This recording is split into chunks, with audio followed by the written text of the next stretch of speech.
Hello दोस्तों, आप लोगों का स्वागत है हमारे इस न्यू यूट्यूब चैनल पर। आज हम लोग इस वीडियो में जानेंगे रस, छंद और अलंकार।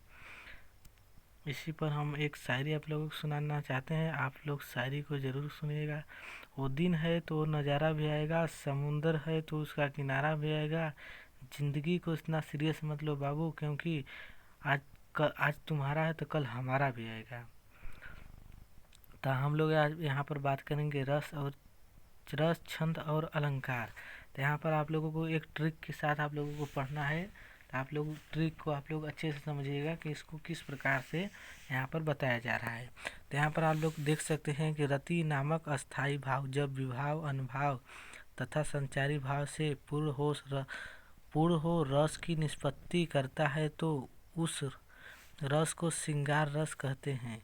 श्रृंगार रस को रसों का राजा भी कहा जाता है। अब यहाँ पर आप लोग देख सकते हैं श्रृंगार रस दो प्रकार के होते हैं, मतलब इसके दो भेद होते हैं। यहाँ पर पहला है संयोग श्रृंगार। संयोग श्रृंगार का मतलब आप लोग जान ही सकते हैं। ये मैं एक देसी स्टाइल में आप लोगों को बताना चाहता हूँ कि जैसे लड़की और लड़के का जो ब्रेकअप हो जाता है तो उसको आप लोग कह सकते हैं संयोग। संयोग ब्रेकअप के लिए तो वियोग होता है। संयोग का मतलब जब किसी लड़की का लड़के से प्रेम हो जाता है तो उसके हमको लोग कहते हैं श्रृंगार रस। यहाँ पर संयोग में हो जाएगा लड़के और लड़की का प्रेम का हो जाएगा। तो यहाँ पर हो जाएगा कौन हो तुम वसंत के दूत, बिरस पतझड़ में अति सुकुमार, घन तिमिर में चपला की रेख, तपन में शीतल मंद बयार। तो आप लोगों को इस उदाहरण को आप लोग चाहें तो श्रृंगार रस में भी पर उदाहरण के तौर पर आप लोग इसको लिख सकते हैं, और मैं तो समझाने के लिए बस इसको लिखा हुआ। और दूसरा है जो आपका वियोग, जो श्रृंगार रस में ही यह भी पाया जाता है। तो यहाँ पर इसका मतलब यह हो जाता है कि जैसे दो प्रेम करने वाले का जब यहाँ पर जैसे टूट जाता है रिश्ता तो उसको उसमें वियोग श्रृंगार रस आ जाता है। जैसे मैं यहाँ पर देख सकता हूँ, मेरे प्यारे नव जलस से कंज से नेत्र वाले, जाके आए न मधुमन से और न भेजा संदेशा।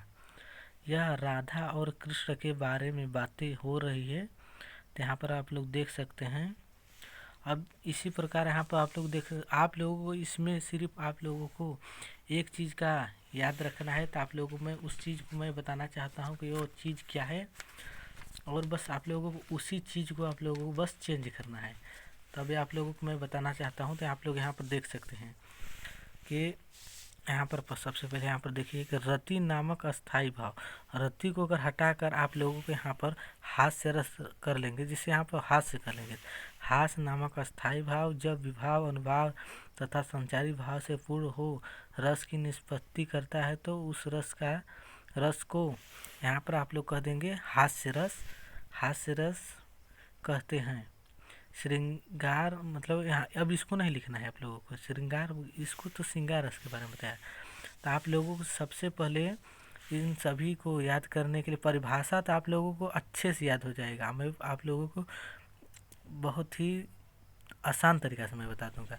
तो आप लोग यहाँ पर देख सकते हैं। आप लोगों को इसको सबसे पहले आप लोगों को अच्छे से लिख कर याद कर लेना है। आप लोगों को 9 ही याद करना है। ये तो 10-11 था इसलिए हम इसको भी लिख दिए हैं।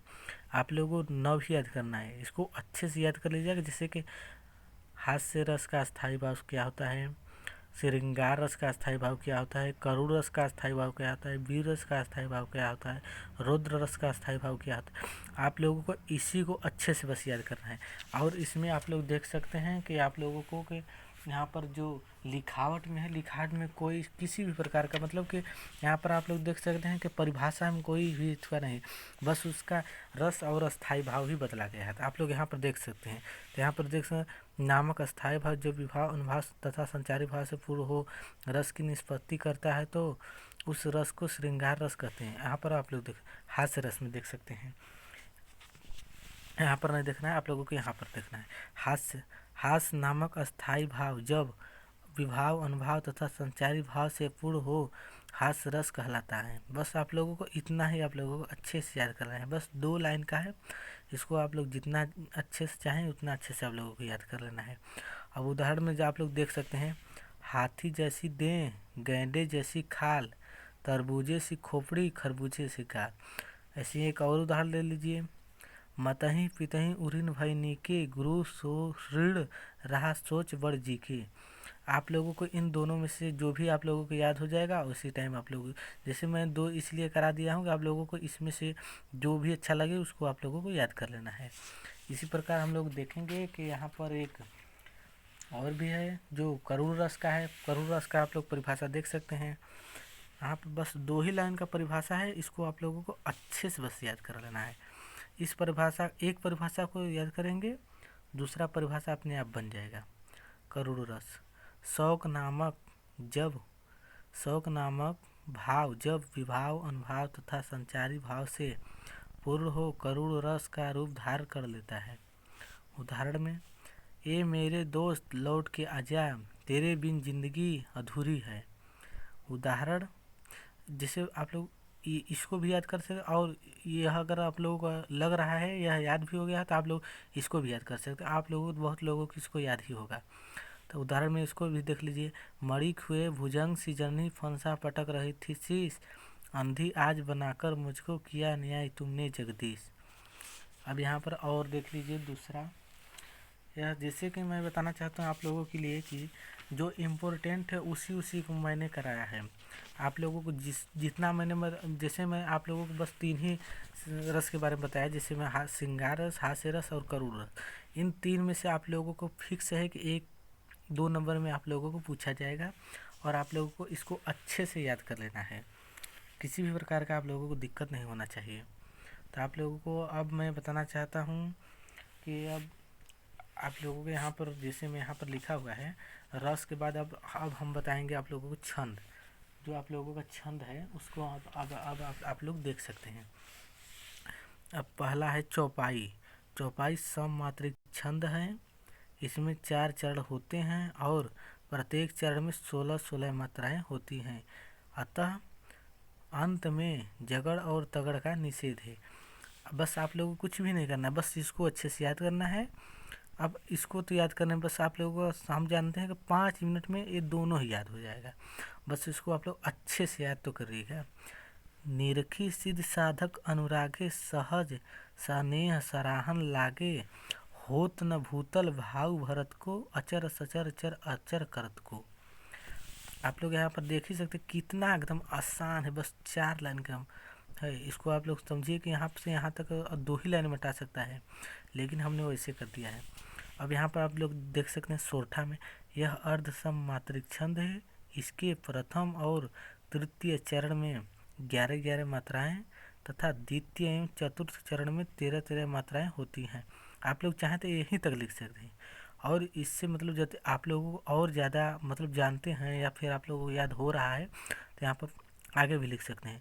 पहले और तीसरे चरण के अंत में लघु गुरु आते हैं और कहीं कहीं तुक भी मिलती है। यह दोहे का उल्टा भी होता है। आप लोग चाहें तो यहाँ पर भी लिख सकते हैं। अब उदाहरण में आप लोग देख लीजिए। नील सरोरु श्याम तरुण, अरुण बारीज नयन, करऊ सो मम ऊर धाम, सदा क्षीर सागर नयन। आप लोग देख सकते हैं कि ये जो आप लोगों को मैं बता रहा हूँ कि जो ये छंद है आप लोगों को यही आप लोगों को ज़रूर देखने को मिलेगा। आप लोग चाहें तो आप लोग यह हमारे लिख कर भी ले सकते हैं कि बोर्ड एग्जाम में यह बहुत ही फिक्स आएगा। आप लोग एक आध ठो और ले सकते हैं, जैसे मैं यहाँ पर दोहा लिख सकते हैं। सोठा हमने लिया है, चौपाई ले लिया है, तो आप लोग दोहा लिख सकते। कुंडलिया आप लोगों को नहीं लेना है। अब मैं चलूँगा अलंकार की तरफ। यहाँ पर आप लोग देख सकते हैं कि यहाँ पर रस हो गया, छंद हो गया। अब अलंकार की तरफ हम लोग चलेंगे। यहाँ पर अब अलंकार आप लोग देख सकते हैं। ये अलंकार जो होता है हम लोगों को मुख्य 3 ही अलंकार हम लोगों को क्लास 12th में पढ़ना है। क्लास 12th में भी और क्लास 10th में भी। तो अनुप्रास पहला है और दूसरा है यमक और तीसरा है श्लेष अलंकार। तो हम लोग पहला आप लोग देखना है अनुप्रास अलंकार। जहाँ पर एक ही वर्ण की बार बार आवृत्ति हो वहाँ पर अनुप्रास अलंकार होता है। जैसे में आप लोग देख सकते हैं उदाहरण में, रघुपति राघव राजा राम।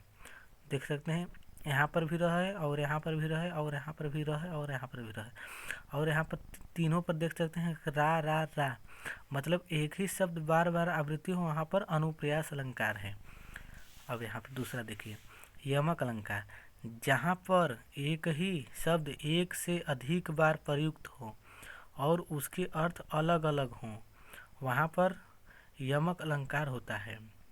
फिर देखिए, जहाँ पर एक ही शब्द एक से अधिक बार प्रयुक्त हो, एक ही शब्द एक से अधिक बार प्रयुक्त हो और उसके अर्थ अलग अलग हों, वहाँ पर यमक अलंकार होता है। जैसे आप लोग देख रहे हैं उदाहरण में, सजना है सजना के लिए, यहाँ पर उसको मैंने उल्टा कर दिया है, तो आप लोग सजना के लिए मतलब कि पति के लिए, और सजना है मतलब तैयार होना। आप लोग देख, एक ही मतलब यहाँ पर लिखा है जहाँ पर एक ही शब्द एक से अधिक बार प्रयुक्त हो। देखो, एक ही सजना और सजना एक से अधिक बार है और बार बार प्रयुक्त हो और उसके अर्थ अलग अलग, आप लोग देख ही सकते, इसका भी अर्थ अलग है और इसका भी अर्थ अलग है। अब यहाँ पर आप लोग देखें श्लेष अलंकार, जहाँ पर एक ही शब्द के अनेक अर्थ निकले जाएं, वहाँ पर श्लेष अलंकार होता है। अब यहाँ पर देख सकते हैं, मंगन को देख फट देन बार बार है। आप लोग तो इसको आप लोग अच्छे से देख लीजिएगा, और न समझ में आए तो आप लोग कमेंट में भी बताइएगा, और आप लोग चाहते हैं कि इसको आप लोग नहीं समझ में आ रहा है तो इसको आप लोग चाहें तो, ये इम्पोर्टेंट भी नहीं है, अनुप्रास यमक बहुत ही इम्पोर्टेंट है। आप लोगों को इसको तो आप लोग कभी छोड़ना ही नहीं है, और इसको आप लोग छोड़ देंगे तब भी चलेगा, इससे आप लोगों को कोई दिक्कत नहीं है।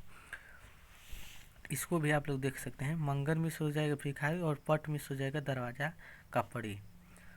यहाँ पर आप लोग देख सकते हैं। अगर वीडियो पसंद आई हो तो वीडियो को एक प्यारा सा लाइक कर दीजिएगा। मैं अगले वीडियो में मैं लेकर आऊँगा निबंध, जो 9 नंबर में हर साल पूछा जाता है, बहुत ही इम्पोर्टेंट है। तो मिलते हैं नेक्स्ट वीडियो में, तब तक के लिए बाय।